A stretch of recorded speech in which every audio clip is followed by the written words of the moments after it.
I have to focus on consulting service. My job, my responsibility is convey the attractiveness of Africa.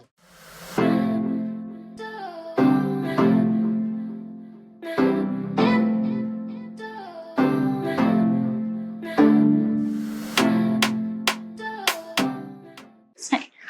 こんにちは。AIS コンサルティングの野村ゆり子と申します。普段は毎日アフリカのビジネスニュースを中心に、ビジネスのところでですね、紹介させていただいてますけれども、本日は番外編といったところで対談編の第1弾をさせていただきます。本日 BLSA ビジネスリーダーシップサウスアフリカとしてですね、南アフリカの経済同友会のオフィスに来ています。その経済同友会の会長であるBusiさんにこれからインタビューをさせていただきたいと思っています。来たる2025年の11月22日からアフリカで初めて、となる G20 が開催されるわけですけれども、 G20 と同時に実施される B20 ビジネス20のコーホストとして、BLSA、経済同友会の方々が進めておられます。その B20 を控える1ヶ月前の今、何を経済同友会の会長が考えられるのか、南アフリカは何をしていくのか、どうやってプレゼンスを今後上げていくのか、そういったところをインタビューで聞いていければと思っています。本日もよろしくお願いします。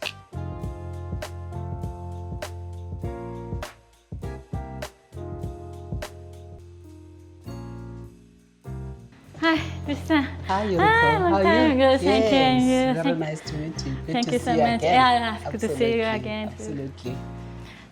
Could you introduce yourself? Introduce myself, absolutely. So I'm looking at the camera now. So my name is Busisiwe Mavuso, and I am the CEO of Business Leadership South Africa. Business Leadership South Africa is the only organization of CEOs in the country. We are a 65-year-old organization, and we exist to ensure that the environment within which business operates is a conducive environment. We represent about the top 100 JSE-listed companies in this country. So we are the voice of big business in the country. Our members contribute to about 30% of the GDP of the country. So that is the might, the voice, and the support that we have in the South African economy. Thank you. Yeah, let's So then I'm going to go into the part. Thank you so much, Busi-san, for your time, and we are here to receive and ask you to convey your valuable perspective to Japanese audience, because it's very important in this time, because South Africa has a G20 and B20 in 1 month. Yeah. We are really happy to ask your voice today. Yes. Thank you so much. Thank you. Thank you. And first of all, can I ask your background and your professional journey up to here, if possible? So my name is Busisiwe Mavuso, and I am 47 years old. I am a chartered accountant by profession. I have 2 master's degrees, one from the University of South Africa and the other one from the University of Spain. I'm busy with my PhD at the moment from the University of Spain. I was born and bred in Soweto in 1978 during apartheid. Very difficult upbringing, a very impoverished and poor background that I actually came from, so much so that as much as I was brilliant at school, I couldn't go to university full time because my parents couldn't afford to take me to university. So I actually had to correspond all my university education through the University of South Africa. Began at Business Leadership South Africa in 2017. So I've been in the organization now for 8 years. I became the CEO of the organization in 2019, 2 years after joining the organization. So I've been at the helm of the organization for more than 6 years now. I love what I do. I enjoy what I do. I'm very passionate about my country. I really think that business in this country plays a significant role in ensuring that we deal with the challenges that we have as a country. We became very vocal as business leadership South Africa in 2016 at the height of the state capture project. We decided that it doesn't make sense for business to stay out of politics in this country. We decided at that time, as the CEOs who lead big business in this country, CEOs of JSE listed companies, that the business of business in South Africa cannot continue to be business. It is important for business to be involved in politics. It is important for business to be involved in the policy shaping and the policy making in the country. We then put up our hands to offer resources, to offer the skills, to offer support, to offer the expertise that resided in the private sector at that time to help government to fix the challenges that we have in this country. The business government partnership started. The president listened to what business was saying. President Ramaphosa at that time listened to what business was saying. He established the Operation Vulindlela unit, which is sitting in the presidency. The Operation Vulindlela unit was established to make sure that it drives the structural reforms in South Africa. So the biggest structural reform that we have actually undertaken so far has been the one in energy. You would remember that in the last few years, we had serious blackouts in South Africa. We had issues of energy security. It becomes difficult to try and position your country as an investment destination. So we have seen over the years that South Africa has not been the gateway for investment. Let me go back to a little bit to your background. Can I ask what made you motivate to study more and more? I wanted better, Yuriko-san. I wanted to lift my family out of poverty. I wanted to have a better life for myself. I wanted to be able to provide my kids one day a better life. My mother always said that if we want to become better and have a better life when we are older, she said, I don't have any money that I'm going to leave you when I pass away.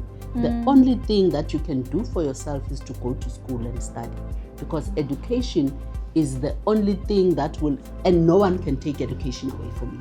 So that is the only thing that you will have that will make sure that you succeed in this life.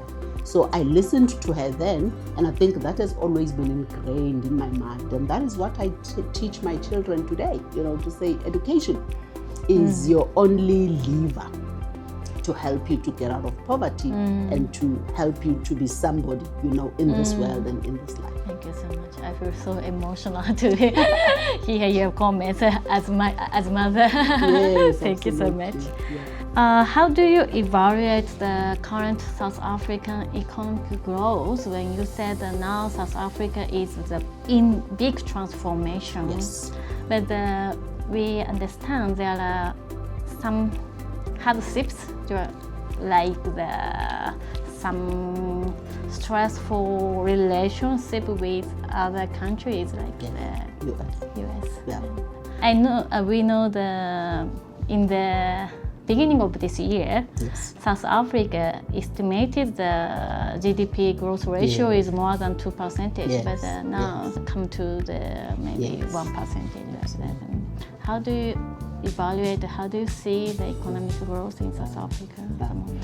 So I am confident that the economic growth of the country, it will grow beyond the 1%. And the reason why we have been growing at less than 1% in real terms for the past 15 years, it's precisely because of the corruption that you had in this country. It's because of the malfeasance that you had in this country. That corruption obviously impacted state-owned entities like Eskom, which is the electricity generator, transport and logistics, and a whole lot of government departments. So our economy was seriously impacted because of the corruption and because of the state capture. But precisely because we have put the structural reforms in place, precisely because we have put the necessary work in place, I believe that we will be in a position to attract investment again. I mean, when you look at the amount of foreign transactions and foreign trading in the JSE, it has actually gone up. When you look at the interest of South Africa in terms of foreign direct investors who actually want to come to the African continent, there is a lot of interest that is actually happening at the moment. Yes, we might have a tough relationship with the US, but South Africa is not alone in that, because a lot of countries currently have strained relations with the US. And just like all the other countries, we are having conversations with the US government. We are trying to find a way of resetting the relations. We've been hit with 30% tariffs by the US government. We are trying to find a way of reducing those tariffs to at least 10%. As a result of those tariffs, our agriculture industry is going to be seriously impacted. Our auto industry is going to be seriously impacted. Our Minister of Trade and Industry, Minister Pakstawu, is doing a lot of work, going to a whole lot of countries to try and establish bilateral relations. In August, they were in Japan during the TIHAT, and a lot of investors were actually engaged with. So that work is currently happening at the moment to make sure that if we get the right level of investment, we can be able to grow our economy to decent levels. At the moment, South Africa has a lot of huge companies already, like under the BLSA. And previously, the infrastructure has a bottleneck headache for us. But infrastructure like energy, transportation, water is transforming now. That's why those private company also go ahead, move forward. Yes, absolutely. So because we have dealt with those challenges. So those challenges are not only a problem for foreign investors, they're a problem for domestic investors as well. So it becomes difficult even for international companies that are operating in South Africa. They can't convince their headquarters and their principals to continue to expand their investment in South Africa if South Africa has got energy challenges and transport logistics challenges. But now that we have dealt with it, then I believe that South Africa makes sense for investment. So what South Africa has that those countries don't have, we also would like to see our sister African countries getting stronger as well, improving on issues of infrastructure. Because I really think that this becomes a weakness, not just for them, but for us as well, because we're in the same continent. So Africa will only prosper when all the 54 countries in the continent prosper as well. Because we know that the rest of the African continent will greatly benefit. The African market at the moment, the size of it is $3.4 trillion US dollars. That is how big the African market is.